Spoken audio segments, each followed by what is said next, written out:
व्यवस्था पर यक्ष प्रश्न है। 19 जनवरी को आप पटना पाटने की बात कर रहे हैं और बड़ी बात कह रहे थे कि जाति की बात नहीं होगी, रोटी की बात होगी। बिल्कुल। बिहार में जातीय जनगणना हो गया सर। अब जात जात में बांटने वाला तो काम सरकार ही शुरू कर दी। आप इस जनगणना से क्यों भाग रहे हैं? आप कितने हैं?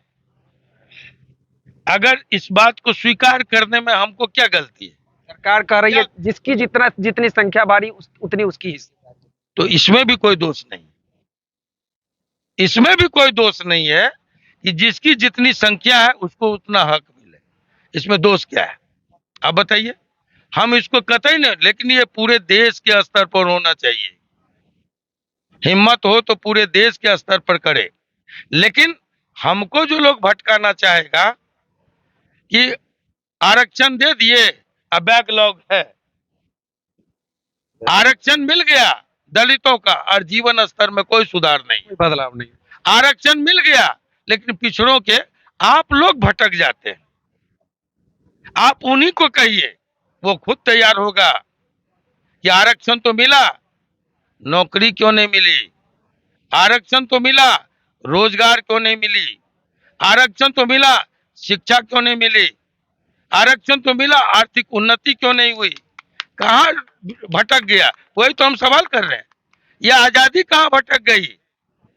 हमारी जमींदारी तो चली गई, टाटा की जमींदारी है, हमारी जमींदारी तो छीन ली गई, लेकिन अडानी की जमींदारी नई नई हजारों एकड़ की डेली बन रही है। ये सवाल को भटका रहे हैं। आप जातीय युद्ध में जो लोग चाहते हैं वोट के लिए पॉलिटिशियन, आप लोग उसको वहां ले जाना चाहते हैं। माफ कीजिएगा, हम कह रहे हैं हर हाथ को काम। हम 15 और 85 की राजनीति न कभी किए हैं न करेंगे।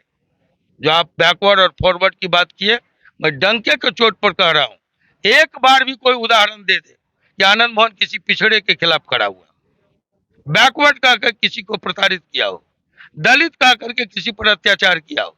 जहां पिछड़े पर अत्याचार हुआ है वहां आनंद मोहन खड़े हुए हैं, जहां दलित पर अत्याचार हुआ है वहां आनंद मोहन खड़े हुए हैं। और अगर कथित पिछड़ों द्वारा हक के सवाल है आरक्षण का और इज्जत के साथ खिलवाड़ हुआ बदेपुरा में, तो आनंद मोहन खड़ा हुआ। हम जुल्म में कोई भेद नहीं करते हैं, जुल्म के सामने जाति नहीं गिनते हैं, जाति नहीं देखते हैं। जब रावण का इस देश में नहीं चला, जब कंस का इस देश में नहीं चला, जब दुर्योधन का इस देश में नहीं चला, आनंद मोहन का चलेगा? किसी का नहीं चलेगा। इसलिए अन्याय का वर्गीकरण नहीं होना चाहिए। जाति देख करके न्याय अन्याय हम नहीं देखेंगे। इसलिए हमने कहा कि बड़ी आलोचना हुई मेरी, ठाकुर का कुआं, बड़ी आलोचना, पूरे देश में बवाल मचा। मैं आपको बता दूं, ओम प्रकाश वाल्मीकि कोई वेद व्यास नहीं है, ओम प्रकाश वाल्मीकि कोई तुलसीदास और महर्षि वाल्मीकि नहीं है। उन्होंने क्या लिखा नहीं लिखा हमको उस पर कोई आपत्ति नहीं है, कुछ लेना देना नहीं, लेकिन संदर्भ कुछ और है। संदर्भ क्या था?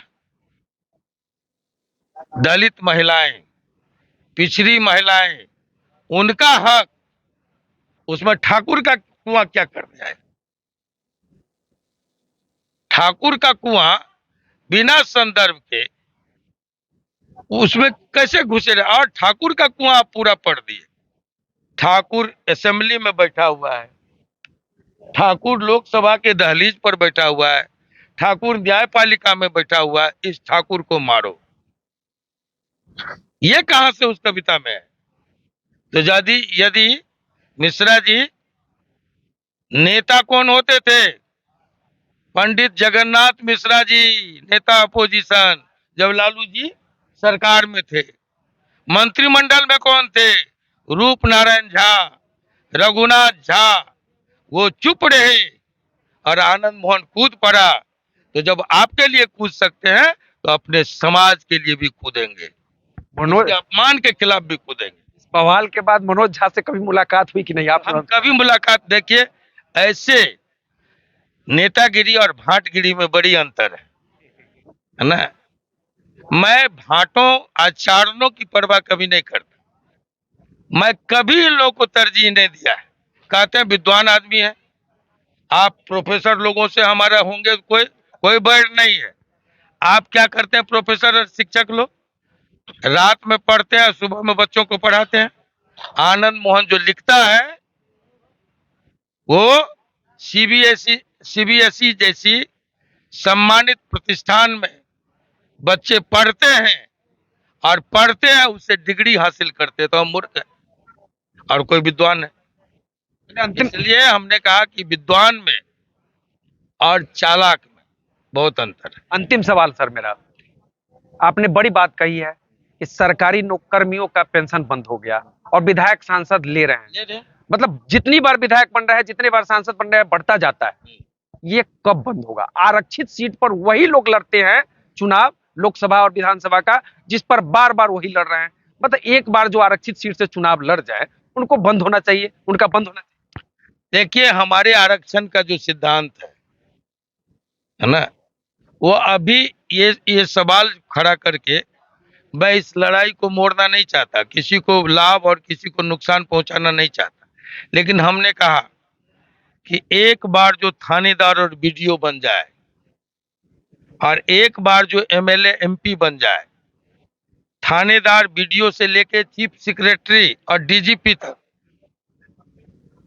और एमएलए एमपी से लेके प्रधानमंत्री और राष्ट्रपति तक, जो एक बार बन जाए, आनंद मोहन बना तो आनंद मोहन को वहां से ब्रेक कर दो, रोक दो।